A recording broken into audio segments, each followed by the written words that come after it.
Good morning, everybody. This is Colonel Pradeep Pendyala. Wish you all a very happy World Heart Day.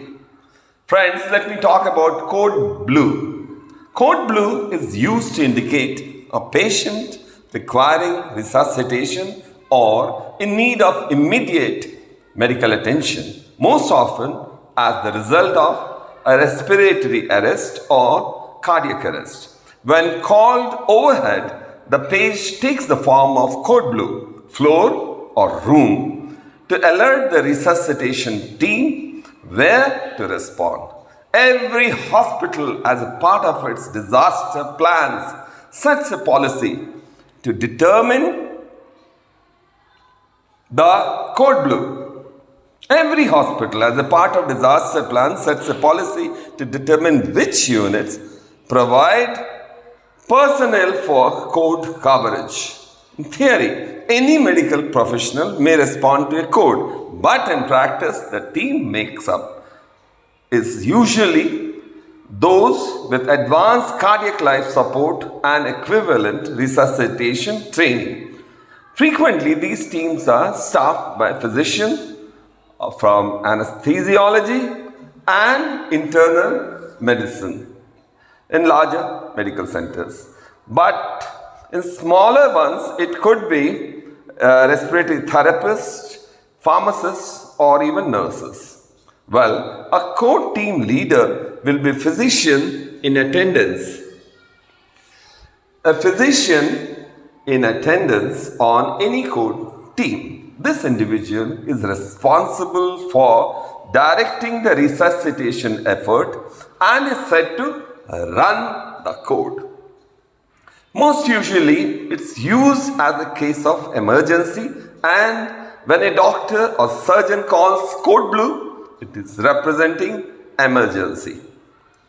Friends, the first health care provider to respond assumes the role of a compressor and immediately begins chest compressions at a rate of at least 100 compressions per minute. Well, don't wait for a backboard to be placed to begin compressions. It can be placed when additional personnel arrive, who will then switch compressors rolls approximately every 2 minutes, or after about 5 cycles of compressions and ventilation at the ratio of 30:2 to prevent decreases in the quality of compression. Make sure the depth of chest compressions is at least 2 inches. That means around 5 to 6 centimeters. Don't exceed that. With complete chest recoil after each compression to allow the heart to fill completely before the next compression. Minimize the frequency and duration of interruptions in compressions to maximize the number of compressions delivered per minute. Chest compressions cause air to be expelled from the chest and oxygen to be drawn into the chest due to the elastic recoil of the chest. Because ventilation requirements are lower than normal during a cardiac arrest, oxygen supplied by passive delivery should be sufficient for several minutes after the onset of cardiac arrest in a patient with patent upper airway. Research studies have supported the delay of airway management and institution of ventilation until additional help arrives. But chest compression should be started as early as possible without interruption. That is the key of successful resuscitation. While the first responder begins compression, a second responder manages the airway using American Heart Association guidelines. They give 2 ventilations for every 30 compressions using bag mask device attached to an oxygen source. Most patient hospitals in any hospital have a bag mask device immediately available, typically located at the head of the bed. Set the oxygen level on the flow meter at 15 liters per minute. That's the highest. And if applicable, fully open the reservoir on the bag mask device to ensure that each breath is delivered with 100% oxygen.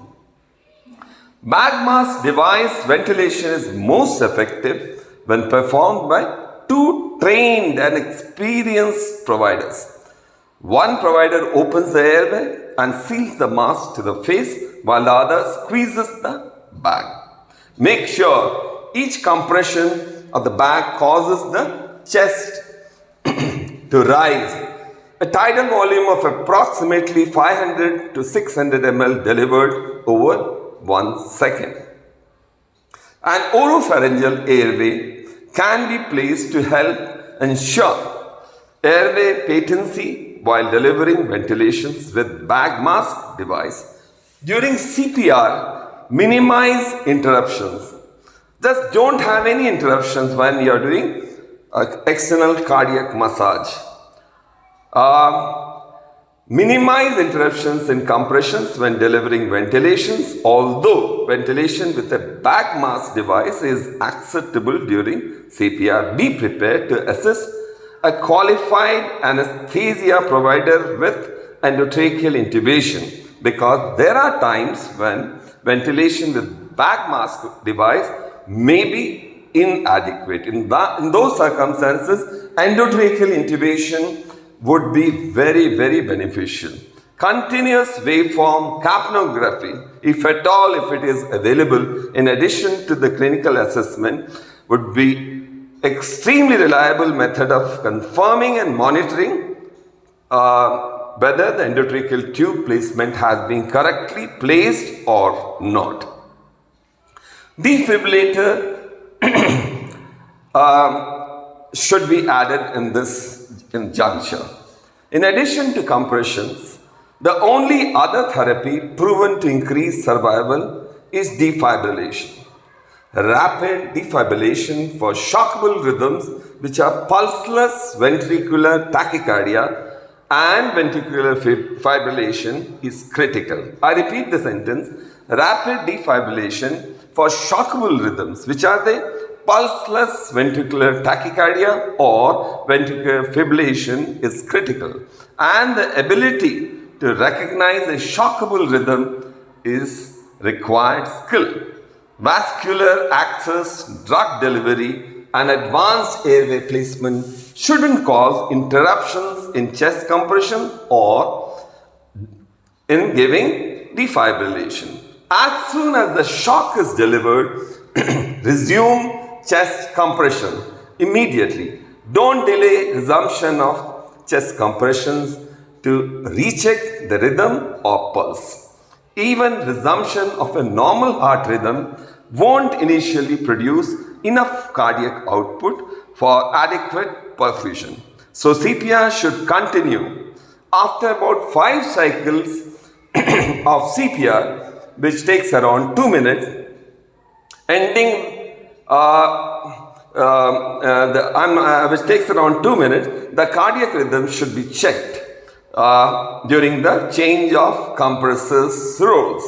If an organized electrical rhythm is present, if an organized electrical rhythm is felt, check for return of spontaneous circulation, that is known as ROSC, by checking the carotid pulse. Most units have a crash cart or code card available for use in resuscitation. The crash card contains emergency medications like adrenaline or amiodarone and other drugs, and equipment such as a monitor or a defibrillator or AED, automated external defibrillator, and airway adjuncts. Thanks for patient listening. I hope it was a bit informative to you. Once again, wish you all a very happy World Heart Day. This is Colonel Pradeep Pendyala, Professor of Anesthesiology at Asram Medical College, Eluru city of Andhra Pradesh, India. Until next time, Take care. Bye-bye.